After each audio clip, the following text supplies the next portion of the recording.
Hello and welcome along. So good morning, good evening, good afternoon, wherever you are in the world, and welcome along to this week's IMCO Maternity Natural Health webinar.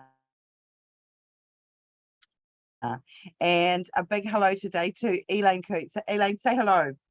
Hello around the world. Fantastic. So I'm very excited to have Elaine here today to talk to us all because she's got an incredibly unique story and one that there's a lot of insight that we can all glean from. So just a little bit of a backstory there. So Elaine is author of a book called Eyes Without Sparkle, A Journey Through Postnatal Illness, and then more recently a follow-up book, Another Twinkle in the Eye, which is contemplating another pregnancy after perinatal mental illness. And certainly testimonials report that, you know, her first book continues to literally save lives. And the second is helping to create lives, which is delicious. And Elaine's message is one very much of hope and encouragement. And what she's going to be talking about today is beyond the perinatal period, you know, the life-changing impacts of perinatal mental illness. And Elaine Coote has really developed such a passion for enabling others to have a happier and healthier perinatal journey than she did. And, you know, so often that is the case with our speakers here, that their passion has come through an experience where they were first the victim, then the survivor, and now the warrior. And, you know, helping to make differences in other people's lives and prevent and improve things. And although nature, you know, had its part to play in a problematic delivery, Elaine really believes there were many factors that could have been acknowledged and consequently may have lessened the severity of the mental illness which she developed, which in her case was postpartum psychosis. And boy, that's for those of you that are not familiar with puerperal or postnatal mental illness, this is a relatively rare one, and Elaine's situation was even more rare, which she'll go through and explain. But in general terms, well, let's tell us about, Elaine, your perinatal journey. Let's have a bit of an overview of your story and what happened. Okay, thank you. That lovely introduction. Really going back to being a child myself, I always wanted to be a mum. As a little girl, I loved dolls, I loved playing house. When I was 10, I was thrilled. My mum and dad presented me with a baby sister who was very much wanted, and she was my living doll. Mum seemed to sail through pregnancy, and that's what I thought pregnancy and birth was all about. You just got a bit fatter. This baby appeared magically, and, you know, everyone had a happy ever after. I was very much a little girl, quite initially very shy. My mum and dad hadn't had many opportunities, so they wanted the best for my sister, my brother and I. So we went to many things. I learned to play the cello, I went to dancing class, I went to guides. And as a little girl, I guess my personality was to be busy, efficient and organised. And I loved it. That was just me. I went on to become a teacher for children with severe and profound learning difficulties. And as my mum said, oh, it's a great job if you want to be a mum, you know, long school holidays and all that. But and really, that was me. I love children, I love caring. I married a fellow school teacher, and very quickly I was pregnant. You'd have thought I was the only woman in the entire world. No, let's make that the entire universe ever to have conceived a child. Yet, isn't that how it feels? 1 minute you're excited, the next you're terrified, the next you're, well, certainly I was making lists. I think I had folders these days. I would have had every app going on pregnancy and birth. I knew exactly at 16 weeks, 2 days and 3 hours how big the fetus was, what I should be doing, what this baby should be doing. And I planned my pregnancy, the birth, really with military precision. In the later stages of pregnancy, because I didn't want to get up umpteen times in the night to empty my bladder, I ended up with a water infection and had a couple of stays in hospital. And all that did was reassure me of how I expected my birth to be, how I would just disappear off into the water birth suite, and a few hours later I would come out and that would be it, fine. And I just refined my lists even more. The due birth date came around. It was a Friday. It was planned for that day, and of course it had to happen. I remember going into the hospital with my meticulously planned bag and everything. I went into the water birth suite, and it started off how I knew it was going to be, you know, the panpipes playing, the incense burning, just this wonderful time with my husband, the midwife, and everything was wonderful. Then it changed. It was as if someone started, all these lovely big balloons of expectation I had, started to pop them. Because from that lovely scene, I was told the baby was in distress. I had to get out of the water where I'd been labouring for many hours.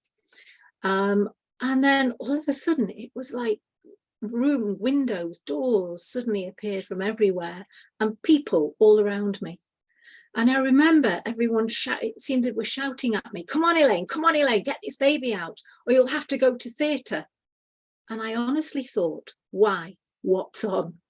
At that point, my brain and everything that I thought I knew about birth just didn't add up. And there seemed to be, as I say, this feeling of panic in the room, yet all the time. And to this day, I don't know what this lady looks like, yet I still feel she's almost still here. She was holding my hand, stroking my hair, and gently and calmly reassuring me that everything was going to be okay, that soon I'd have my baby and all this pain would end. Always, always remember the value of being there. The baby was finally born naturally, but the cord was round his neck and they whisked him away. And I'd spent 32 years almost waiting for that lovely skin on skin, and it didn't happen. Instead, I remember the panic about, was he breathing? Was he this? Was he that? Meanwhile, the staff around me are telling me, come on, Elaine, get this placenta out. And I honestly thought, what's that? I'm not a cow. I'd seen films with vets and things, and the word placenta again at that point was meaningless. So always remember, whoever you're dealing with, no matter how many books they've read, no matter how much they think they're the top of the class, in that moment, we know nothing. Finally, I remember someone saying, Elaine, your baby's waving to you. And his dad was holding him and his little arm waving. And I'd not held him at that point. And I remember going into darkness. When I came around, every little bit of me hurt, from my toenails to my fingernails to the end of my hair. And I remember feeling down and feeling this lump. And my first thought was, is the baby still in there? Finally, I was given my son to hold. And I did get that overwhelming feeling of love for him. The midwife who nursed me that night was fantastic. She pampered me, she treated me, she made me feel like I was Victoria Beckham in a 7-star beauty place. Absolutely fabulous, when at the time I felt like I was this disgusting being with mess everywhere. I remember a doctor coming to see me with a clipboard and a clicking pen, and him saying to me, oh yes, Mrs. Hansack, you have a tough time, didn't you? Think yourself lucky. Had it been a home birth or 20 years ago, you'd be dead now. And that was it. Nobody ever explained to me. In fact, it was actually 10 years later when I spoke at a maternity conference that what a postpartum hemorrhage and retained placenta were. I didn't know. When the weeks went by, my little baby hadn't read the same books as me. His version of a good night's sleep was maybe 1-2 hours at a time. And time was the 4-letter word, because he was born at the end of April. I was due back at my teaching job in September, and tick, tick, tick. I kept thinking, right, this baby really by then had to be driving a car. I was determined to breastfeed him because that's what I was told was best, and it was written in my plan, so it had to happen.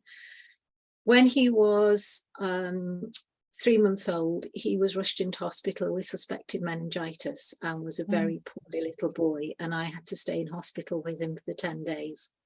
During that time, I had to go back to 100% breastfeeding him, whereas I've been weaning him off ready for back to school. And the week that I was due back at my teaching job, I went to the GP, who finally, well, listened to me, put a pen down and ultimately said, Elaine, I feel this is not about the birth. It's not about your baby's illness. I feel this is about you. You have postnatal depression. Some people wonder, what was my reaction? Was it one of denial? It could have been, yet it was actually one of relief. Why? Because she gave me a reason for why I was feeling such a failure. I was emotional, up and down like a roller coaster. At times I felt so lonely, even though I was with people. Other times I'd be so aggressive for nothing, it seemed.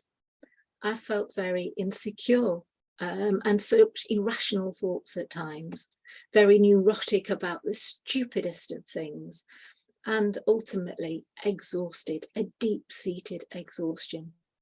So I took the tablets, I went to a support group, but I continued to feel very ashamed of how I was.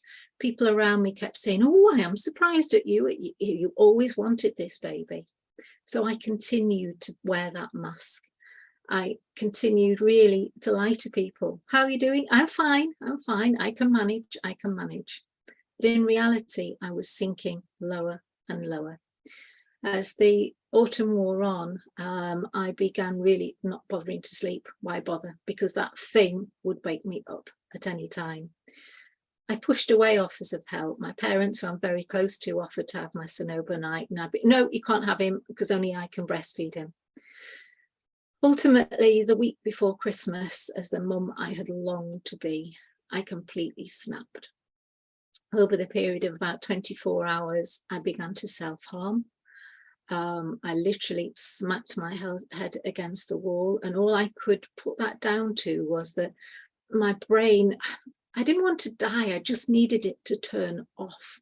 Like one of those nights when you know that you've got to be up really early the next morning, you've set 3 alarms, you check your list 3 times what you need, and no matter what you do, you cannot switch off. My brain was constantly in that state of overdrive. I remember I took photograph frames apart that had my son in them and slashed at myself with the glass. I went walkabout in the early hours wearing simply my night dress on a wet December evening, and I was found curled up on a church doorstep. From there, I was admitted to a local psychiatric hospital. I was told because I'd threatened to hurt my baby, and I'd held the desire to literally throw him down the stairs. Thank heavens I had enough rational thought not to, but it made me realise how some women can and do harm their baby. It's just your brain just has enough. I actually bit my dad when he offered to give me comfort, just reached out and I just sank my teeth in him. The first GP that came out to me just said, there, I was overreacting to the pressures of motherhood. Gave me a sedative. A few hours later, my husband found me on the kitchen floor, literally slashing my legs with knives. So fast forward, yes, I was admitted to what had been a Victorian asylum without my baby. I was still a breastfeeding mum. But because there was no facility there and because I'd actually threatened to harm my son, they said I'd be better off without him. I now know that both my mental health and my son's mental health could have been very much worsened by that. That's one of the reasons why I campaign so much, particularly in the UK and now across the world. We must have the units to keep mother and baby together, because I was robbed of that very special breastfeeding, and it was the only thing I felt as a new mum I could do, and I could do well. I then spent the next 8-9 weeks in that hospital. My son had been put on the at-risk register with social services. My teaching career was in tatters and relationships hanging by threads. The good news is I got better. It certainly wasn't overnight. I had lots of medication, and ultimately it was ECT, electroconvulsive therapy, that was recommended treatment for me, and little by little, I got my life back. Certainly, as say, wasn't overnight, but bit by bit, I finally was well enough with support to go back to teaching. And that's when the next chapter of life started. But that was my postnatal journey. Ah, Elaine, it's just so, what do you say? An incredibly robbed experience. Mm-hmm. And, when you're talking about the pieces that all the little pieces that created that situation. And, as a person as a midwife who's looked after women postnatally, you can just see all those little, it's like the dominoes are lining up, and it's just smashed one, and it's created that whole onslaught. I certainly in my career have dealt a lot of the time with women having their second baby with me where they didn't have their first with me, and they come in pre-traumatized, and Yes. they're carrying this load, usually not nearly quite as bad as yours, but they are carrying their load of trauma and depression and anxiety and stress, that their first experience of becoming a mother was just so different to what they anticipated. Yes. And there were so many things that just subtle things and not so subtle things that could have been done a little differently. And it's not so much that they were coming to me because I can do it better. I think sometimes it was a case that they're coming to me because they can't go back to that same person, because that person, that obstetrician or midwife or whoever was looking after them, they are still associating with that pain and that trauma. So they need that fresh start. But one of the things I would always do is request a copy of their notes, their clinical notes of their labor and birth, so I can see what went down. And I kid you not, 99 times out of 100, from the clinician's perspective, what was occurring was not that dramatic and not that traumatic. In fact, it was the third emergency delivery by C-section they'd done that day, or it was the fifth ventouse they'd done that day, or it was just another one of another drama of another, and they've finished your drama and they're on to the next drama, and the woman just is left in this blown apart mess of trauma. And often I would sit down and go through with the woman their notes of what happened and why that, this is what happened and that's why that was done and that's why that was done as that was done. And the healing that can apply just instantly of the fact that somebody has debriefed with them. Yes. Right? And just explained what occurred. And I see, look, there's so many reasons that that's not done, but I guess probably one of the biggest is just the fact that postnatal wards are so understaffed and everyone's so busy, and who's got the time to sit down with you for 45 minutes and go through your debrief with you after your birth. It's just rare to find that, and it's just so wrong, and it leads to so many other messes. But so tell us what you feel went right with your journey, what you feel went wrong and just so could have been done better. What were the good and the bad, I guess? I guess the bits that were good were when I was mothered as the mother, and I was nurtured. So there were some incredible and empathetic healthcare professionals that did that took time with me. Say, like the midwife, I remember stroking the hair, only took a few moments, but wow, all these years later, that still stays with me. I think time and patience as regards perinatal mental illness are there. And it's very difficult, isn't it, with a mental illness? It's unlike a physical thing when you can say, well, the stitches come out and then you can walk, you can drive, whatever. The mental illness is difficult. And I found that it was more helpful in recovery to look backwards, to look forward. And by that, I mean, instead of saying, right, by 3 weeks next Tuesday, I'll have the confidence to go out, it would be, okay, last Tuesday, I didn't even get dressed. This morning, I've got dressed. I've even put a nice top on, and I've been for a walk around the block, and I found I'd be able to see progress that way. ECT definitely helped me.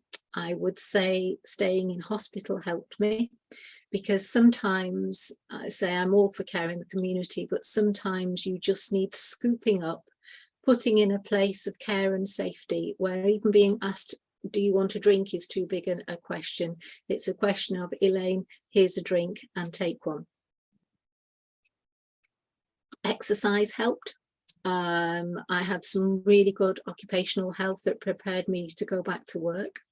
My son actually played his part, because although the bonding and attachment for a while was not there, it was to start, and it came back again. And also family and friends, really, they played a big part in my recovery as well. And that's huge on the family and friends, isn't it? Because, Yeah, it is. you know, so few people understand postnatal psychosis, let alone, so few people have heard about it, let alone understand it, you know. So in general terms, for those who are unfamiliar, you know, I always sort of summarize it. There tends to be 4 postnatal mental illnesses, although one is not an illness. And the first one is postnatal blues. You know, that's very common. It happens to 80% of women. There's nothing wrong with it. It's normal.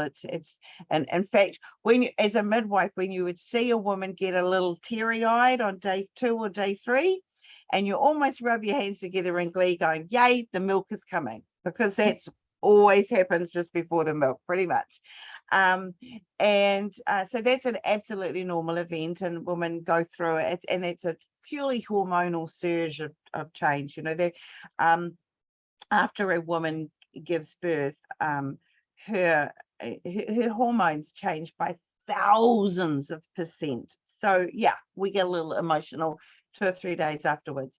But of course, there is postnatal depression, PTSD, so post-traumatic stress disorder. Those are more commonly known. Postnatal depression, goodness, they say it's, you know, about 1 in 3. I think it's more like 1 in 4. But postnatal psychosis, goodness, I mean, what are we talking? 1 in 500? 1 in 1,000, maybe. Yeah, you know, it's pretty rare. So those family and friends, the last thing they're, you know, they expect women to be a little emotional, maybe a little anxious, and there could be some depression there. But when you're talking about that psychosis of really where you've completely and utterly lost reality, the trauma for the family is huge as well, isn't it? Because I mean, that's the last thing they expect to see of their partner or their daughter or their sister or whoever the woman is in their lives, their best friend. How are your family with? Well, I mean, I guess tell us more about what happened in the years following your recovery, and how and what you've been up to, and how that all sort of panned out. Just before I do that, I'd just like to point out some of the things that I felt that could have been better about my care. Please. What went wrong. I think one of the crucial things was lack of communication between the different healthcare professionals. Different departments of care. Yeah. They didn't really speak to each other. Sleep deprivation was absolutely huge, and I would argue that any stage or phase in your life, if you are not sleeping, that needs action. And I think I'm still on the sleep clinic waiting list here for that all these years later. It wasn't taken seriously enough. Well, I mean, we know that, you know, sleep deprivation is a form of torture. I mean, that's what's used in torture.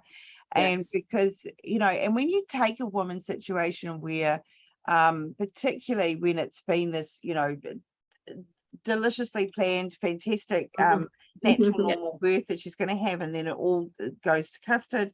Yeah. And now she's walked away with this trauma, mentally, physically, emotionally, spiritually. Every aspect of her has been Yeah. traumatized. And then you throw at her a baby that needs feeding, every 2 to 3 hours. Yeah. I mean, it's almost a case of, how can you not have a mental illness from that? Yeah, it was. I mean, when we look at women, particularly those that have had C-sections, which is major abdominal surgery, yes, it's common, but it's always major abdominal surgery. She's often done the equivalent of run a marathon, like calorie-wise, she has, before giving birth. So in what situation do we get somebody to run a marathon, then do major abdominal surgery on them, then give them a little creature that needs to be fed every 2 to 3 hours, and say, hey, it just assumes she'll be fine?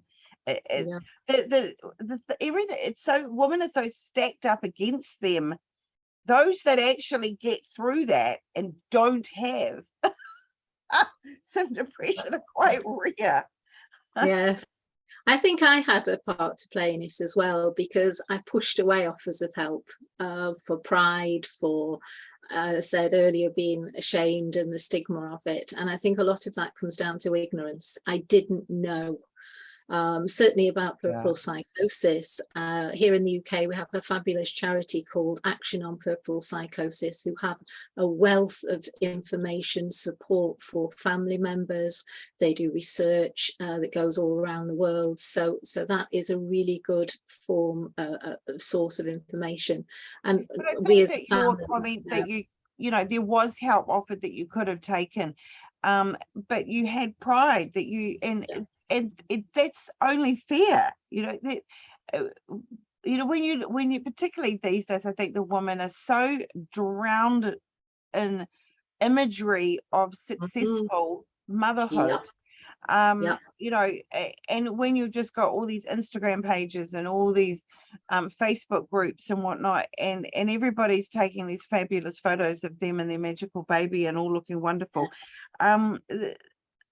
you feel the odd one out, that you're not coping, and admitting that you need help is like a self-admission of failure, and that's a really hard pill to swallow. I think we all get that.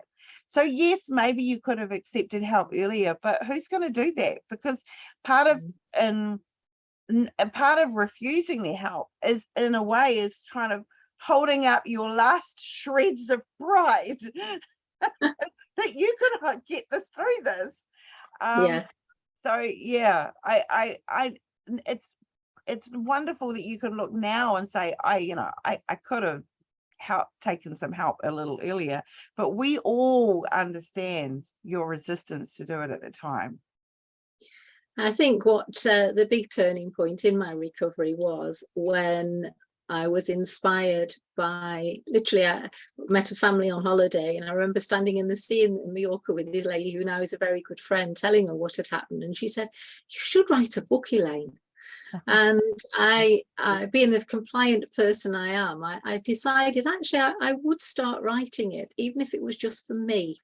It was very cathartic to sit and remember, and by writing all of these things down, it somehow took it out of my mind. I didn't have to think about it anymore. So I started writing. Emptying, isn't it? Yes, totally.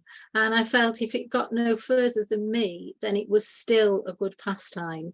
And then I would share it with my family, because I didn't want to put anything in there that they wouldn't want the general public to know. And ultimately that became a book, Eyes Without Sparkle. My son drew the front cover. In fact, there it is behind me. I'm so proud of my skinny legs that he drew.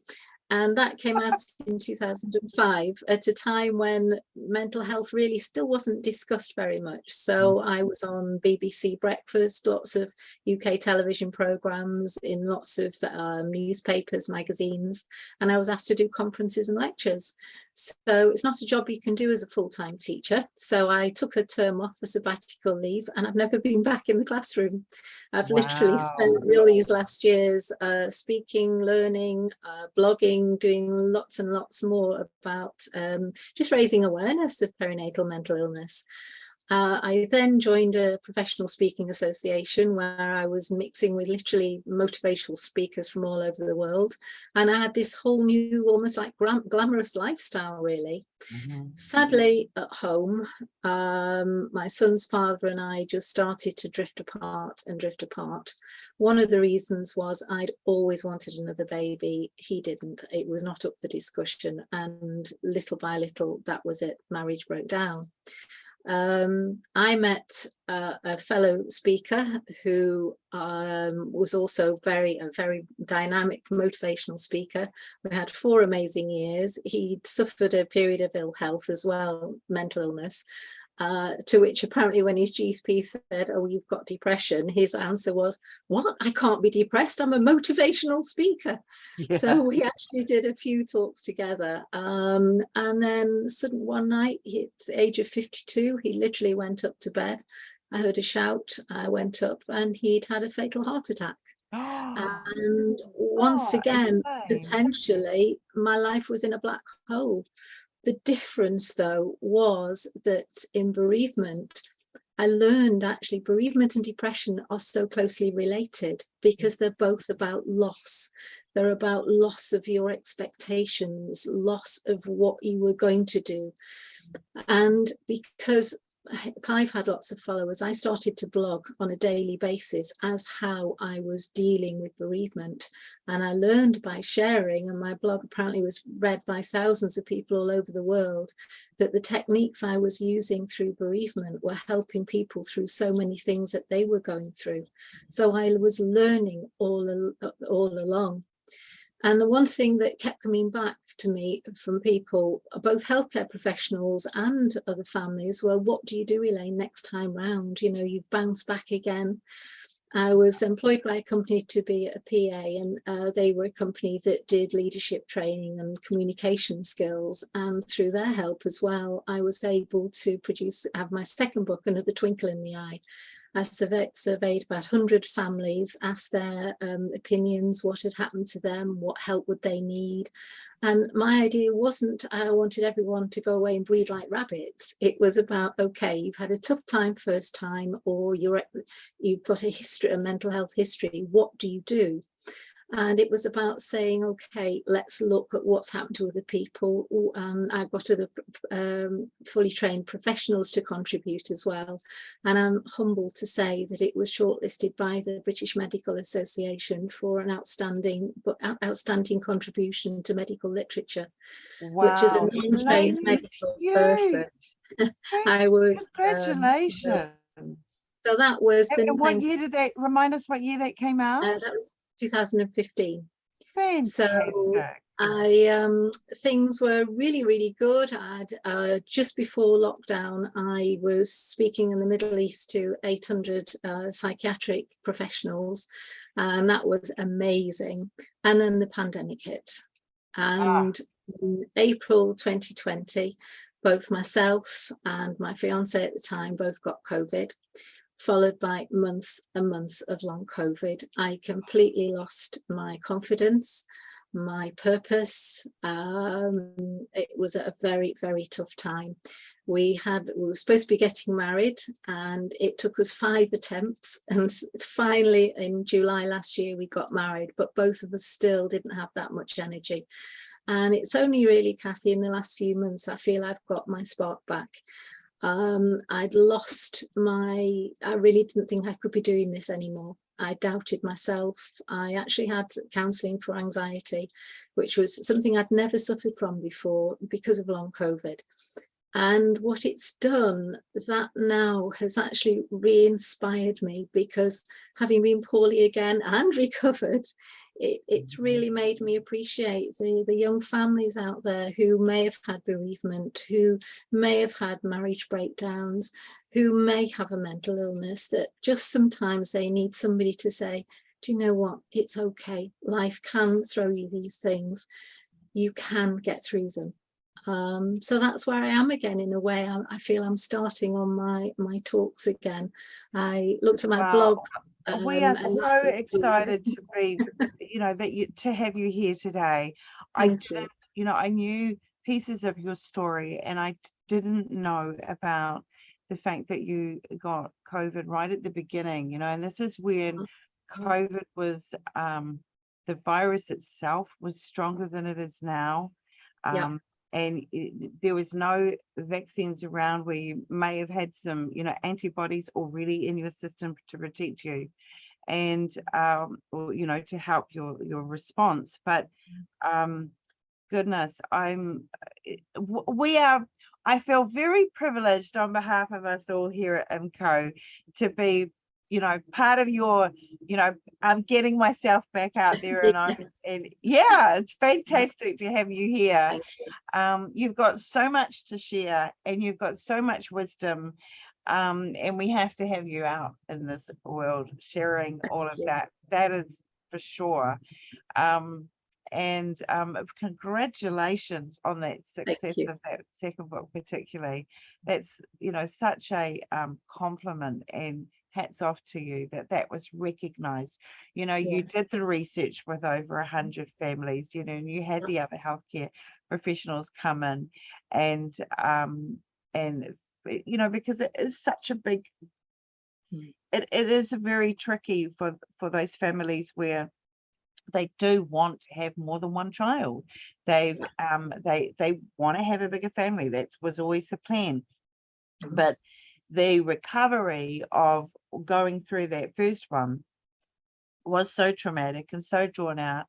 And there's such a fear about, which is only reasonable, of like, yes, I want another baby, but boy, I don't want to go through all that again, and what can we do to protect it and stop it? So what some of the pieces of advice that you do give for those second time rounders? I mean, I know that you've written a whole book on it, and there's obviously a lot of information in there, but maybe what are some of those key points? Okay, I think one of the first things that, of course, every situation is unique. And what those families need is somebody to be non-judgmental. I remember the psychiatrist at my discharge appointment saying that if ever I wanted another baby again, he said everybody would be on my case next time. And that was the biggest reassurance he could give me at that point. As I say, my now ex-husband was not prepared to go down that route, and I think first and foremost, I would love to save other relationships. So what can we do with that? And I think one of the key things is communication and talking. I guess we didn't discuss it enough. He didn't realize how big a thing it was for me. And we can all understand his fear of, like, goodness me, what did I just go through? There's no way I want to go through that again with her. Totally. And I understand that completely. What would I do? We weren't given support from anybody else about it, and ultimately it meant that relationship ended. So I think the first thing that everybody needs. Can I just interject there? The thing is that oftentimes I've been in situations where that second birth actually ends up, when it's well managed, I don't mean the actual, the whole picture, the whole care, but when it's well managed, it becomes so healing. Yes, right. It can be this huge thing.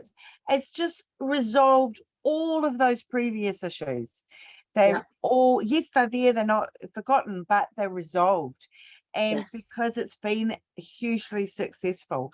So so often it, because there can be the doubters that are like, what would you want to do that again for? You've already been through that. Why would you put yourself through that again? Yes. And the whole point is, no, we're not going to put yourself through that again. You got to put yourself through a whole new experience. And the healing can be outstanding. I think that the first step is to deal with the past though before moving on. Yes. So as you said, reflect on the previous pregnancy. I mean, we haven't mentioned so far that antenatal depression, anxiety and problems is very much out there as well. Stillbirth, miscarriage, whatever it is, Yes. and the risks need to be looked at. Then you've got the decisions for maybe the timing, what the relationships are like.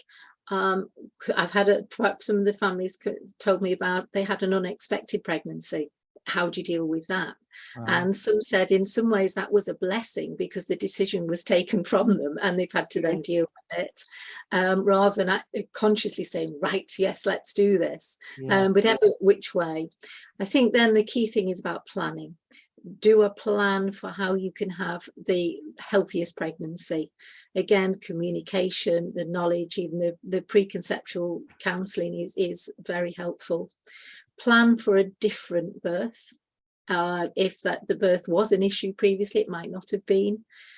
What early days support are needed. If it's a question of leave everybody go away and leave us alone for 3 weeks, great, whatever it is. What are the feeding issues? Sort out the sleep scenario. Look at the relationship. What worked last time, what didn't? Is it best to have the freezer full of cottage pies? Whatever it is, do a really good plan. What do you do with the siblings? Look at what professional care would be needed, what would be available. Ultimately, plan for the worst case scenario, and hopefully the best will actually happen. And many of the families that had got that plan in place said that they didn't actually need it. But having gone through the process, it was great. And then, of course, we've got all the self-care and complementary therapies, the arts, the creativities, the senses. I'm huge into all the sensory ways of dealing with our mental health, for what we look at, smells, tastes, all of those kinds of things. And ultimately, it's about reassuring. It's about communication and planning. And whatever decision that couple come to, then it's right for them. And if they've gone through all of the pros, the cons, the risks, etc., and they decide, you know what, we are more than happy with the children we already have, yet they've been through that process and they can put it to bed and go through their lives at peace, that fills me with joy. In the same way, a slightly different way, when I have had people now telling me that there is now a child here because they'd got my book, they worked their way through it and they decided to go for it, and that fills me with such joy as well. It's about letting people choose what's right for them. You're changing lives, and so impactful, so amazing.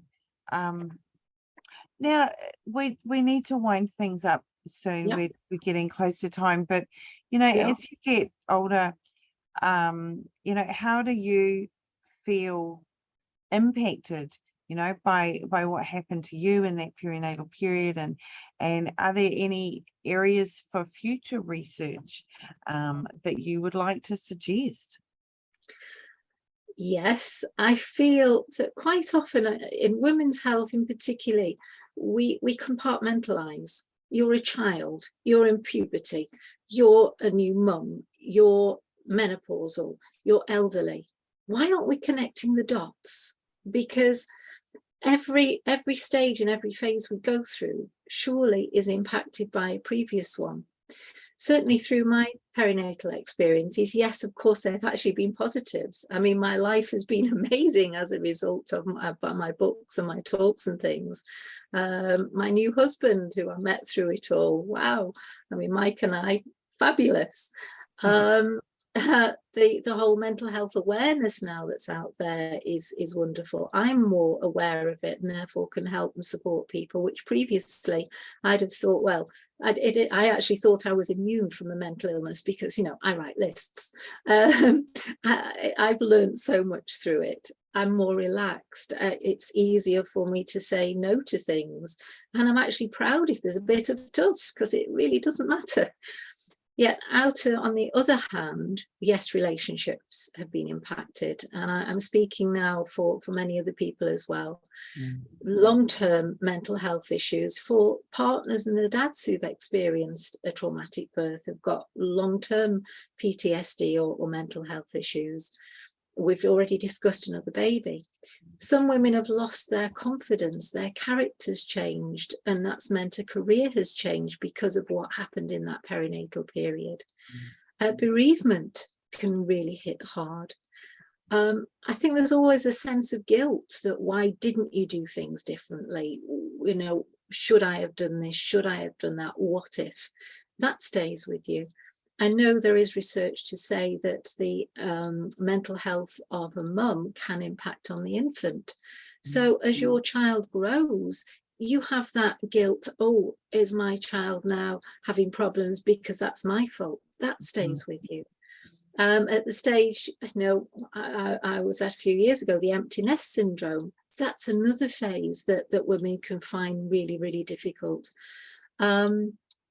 I had to have a hysterectomy a few years ago, and I remember the doctor just almost in a sentence saying to me, "Oh, did you want any more children?" "Oh, well, even if you didn't, if you did, this is nature's way of saying you can't." And that was it. That was the end of the conversation. Wow. And because I you know, of knowing what I did, I was able to deal with that. But I think of the women out there who haven't had the luxury of the knowledge I've been managed to acquire to be able to discuss that and whatever. That could absolutely devastate somebody. So and then the whole menopause bit. Yes, we mentioned earlier on about chemical imbalances and things. So I know there is a bit of research there about linking menopause and people who've had postnatal depression. I just feel there should be more. I also have spoken to women who've had problems with nutrition. So, for example, they've become wheat intolerant, gluten intolerant. Is there research about that? I've suffered from restless leg syndrome ever since perinatal days, which is a real nuisance. And again, I know I'm not alone. I'd love someone to look into that. But also, as I've said about joining the dots, we hear cases now where we have ladies in their 70s or 80s who were now told that they had their babies taken from them when they were, say, 15 or 16. And now those ladies are in nursing homes starting dementia, and all of this memory is coming back about the baby that they've not been able to talk about in 60 years. I mean, wow, surely that's something as well we could look at, because you know that impact must be massive on them. I just love there to be more of this whole approach. Yes, we talk about linking the mind, the body, the spirit, all of that. But are we really linking it across the ages of womanhood? Yeah, and we're epically failing on that, without any doubt. And it perhaps, you know, I mean, it's complex, isn't it? But I mean, part of it would be the fact that, you know, it's not that long ago, you know, 150 years ago or so, that the life expectancy was so much less anyway. So we, you know, this is the idea that we have, that women experience decades of being, and you know, that they are no longer having their cycle, you know, that would, you know, women would go from baby making and to passing on, you know, and so we've, I guess as a human race, you know, having women that have decades and decades and decades of life beyond, you know, being in their 40s or 50s is phenomenal, and we don't know about it. And you know, being I'm myself, I spent a while as a midwife.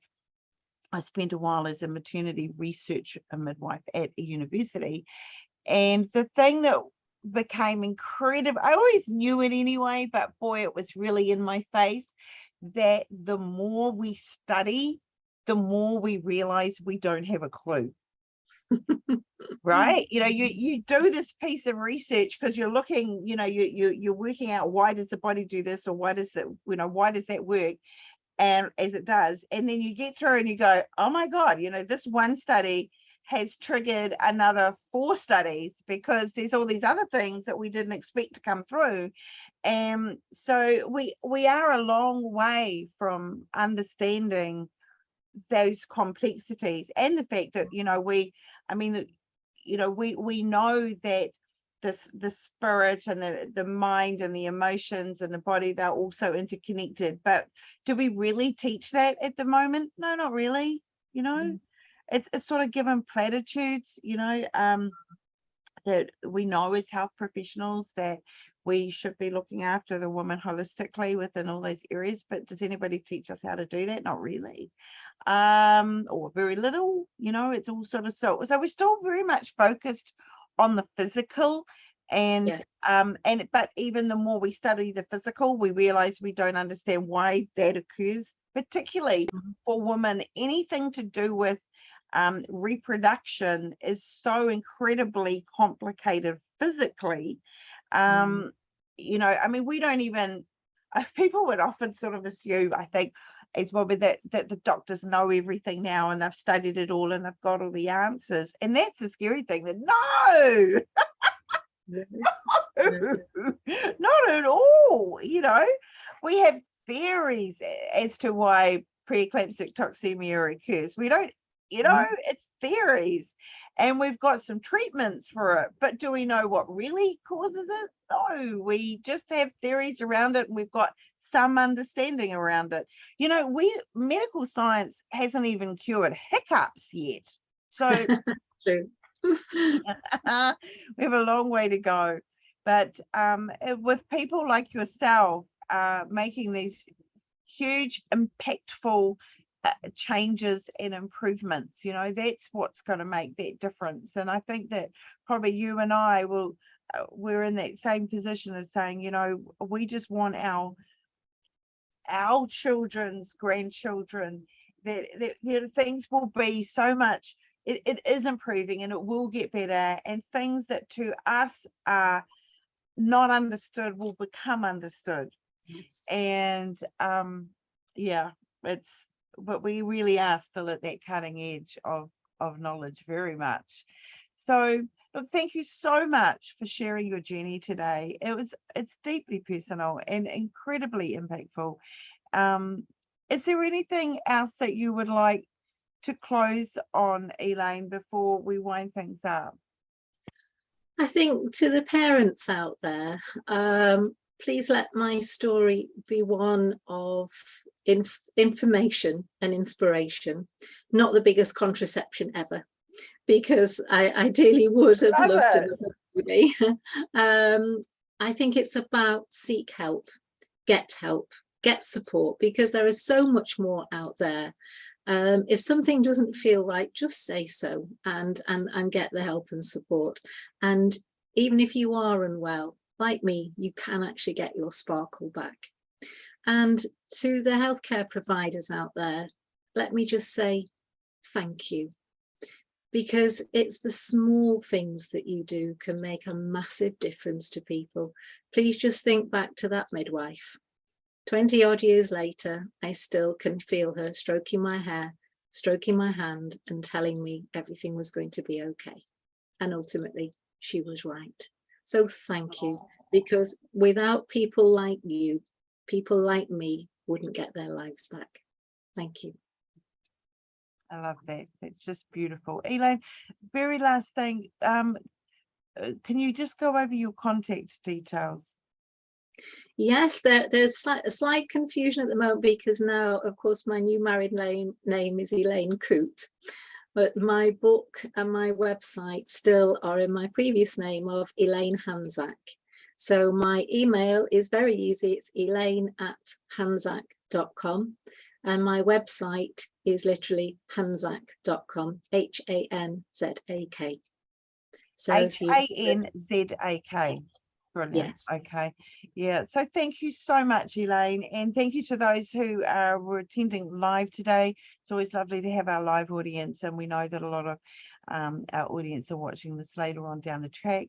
And we appreciate your time, and we are very grateful that you're coming out of long COVID and able to feel like you can reach out again and share your wisdom, because it needs to be shared. And Thank you. thank you so much. So bye everybody, and we wish you all a wonderful rest of your week, and we'll see you next week at our next live webinar.